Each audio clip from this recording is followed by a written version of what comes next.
नमस्कार बंधुओं, एक बार फिर से आपका स्वागत है हमारे YouTube चैनल विचार प्रवाह द सोशल पल्स बाय दीप मिश्रा में। हम लोग अपनी इस सीरीज में बात कर रहे थे कांग्रेस के कुकर्मों के बारे में, कांग्रेस के उन कर्मों के बारे में जिन्होंने देश के इतिहास को बदल दिया, देश के भूगोल को भी बदल दिया। मतलब इस देश का विभाजन। आज हम बात करेंगे कांग्रेस की सरकारों द्वारा मुस्लिम तुष्टीकरण की शुरुआत। ये अभी 1947 की बात नहीं कर रहे हैं, उसके पहले 10 साल पहले 1937 की बात कर रहे हैं, जब देश में चुनाव हुए और भारत में प्रांतीय सरकारें बनी। उस समय की बात कर रहे हैं। 11 में से 8 प्रांतों में कांग्रेस की सरकार चुन के आई थी। कांग्रेस के पास एक मौका था कि वो सांप्रदायिक संतुलन और न्यायपूर्ण शासन का उदाहरण प्रस्तुत करे, लेकिन क्या उसने ऐसा किया? बिल्कुल नहीं। उसने अपनी उन सरकारों का उपयोग मुस्लिम तुष्टीकरण में किया और मुस्लिम तुष्टीकरण की ऐसी राजनीति की शुरुआत की कि जिसने ठीक 10 साल के अंदर इस देश में सांप्रदायिक विभाजन के रूप में इस देश को, भूगोल को बदल कर रख दिया।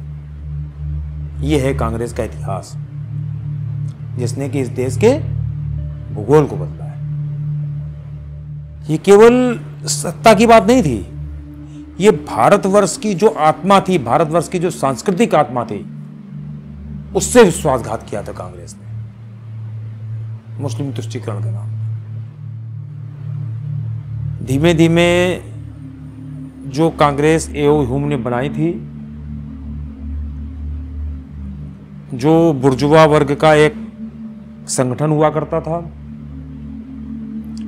अंग्रेजों के पिट्ठुओं का, अंग्रेजों के चमचों का एक पूरा क्लब हुआ करता था, वो धीमे धीमे उसने जो है भारत की स्वतंत्रता आंदोलन में अपना रोल दिखाने का उसने प्रयास किया था और पब्लिक ने इस रोल को स्वीकार भी करना चालू कर दिया था। लेकिन जैसे ही उसको पहली बार मौका मिला सरकार चलाने का, उसने किया क्या? यहां का जो मूल निवासी था हिंदू, उसको उसने पैरों तले दबाया और मुसलमानों को उठाने का प्रयास किया, उनका तुष्टीकरण करने का प्रयास किया।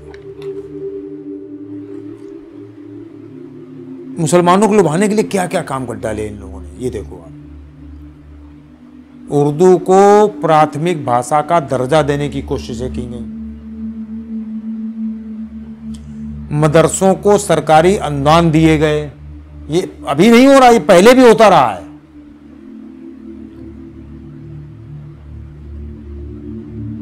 मुस्लिम शिक्षकों को भर्ती में प्राथमिकता दी गई।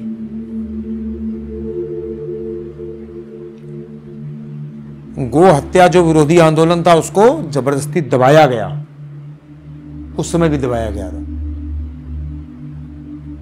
और हिंदू संगठनों और संस्कृत के जो पाठशालाएं होती थी, उनको राज्य का सहयोग नहीं दिया गया, उनको बिल्कुल सहयोग नहीं मिला राज्य का।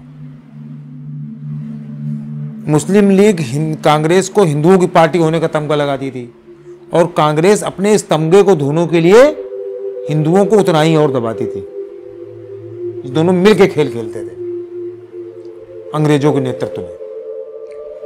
संगीत पर प्रतिबंध लगा दिया गया विद्यालयों में, वंदे मातरम पर प्रतिबंध लगाया गया। मतलब इवन जो स्कूलों में प्रार्थनाएं होती थी जो लय से गाई जाती हैं, उन पे भी प्रतिबंध लगाया गया कि संगीत है ये। भगवा झंडे पर आपत्ति की गई।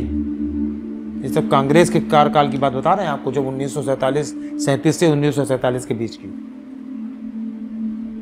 अभी तो देश का विभाजन हुआ ही नहीं था। क्या ये कांग्रेस का धर्मनिरपेक्षता का सिद्धांत था, या फिर ये सत्ता में बने रहने का कोई सौदा था मुस्लिम लीग और अंग्रेजों के साथ? कांग्रेस की जो मुस्लिम तुष्टीकरण की नीति थी, इससे मुस्लिम लीग को एक नया नैरेटिव मिला, और उसने क्या कहा, फैलाया कि कांग्रेस जो है इस देश में मुसलमानों का हित नहीं कर सकती है, और इसलिए मुसलमानों के लिए हमको एक अलग देश चाहिए। सन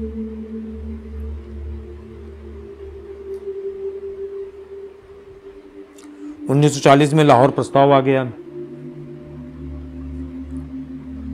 पाकिस्तान की मांग रख दी गई। कांग्रेस ने तो सोचा था कि मुस्लिम तुष्टीकरण से उसको मुस्लिम के वोट मिलेंगे और हमारी सत्ता चलती रहेगी, और मिला क्या? देश का विभाजन। हजारों हजार हिंदुओं की बलि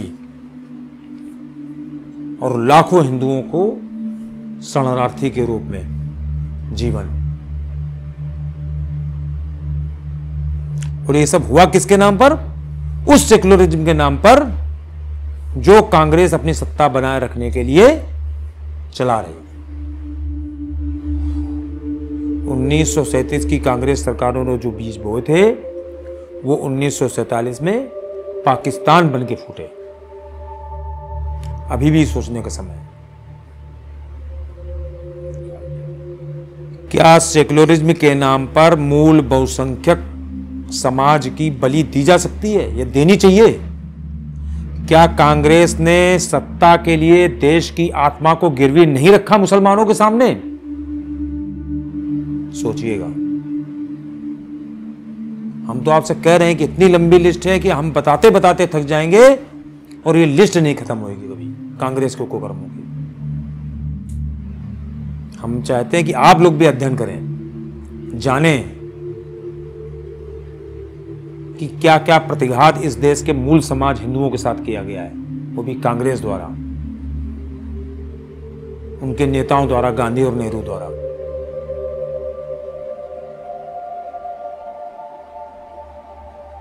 बहुत लंबी लिस्ट है, और बहुत लंबी लिस्ट बाकी है। मिलते हैं ब्रेक के बाद।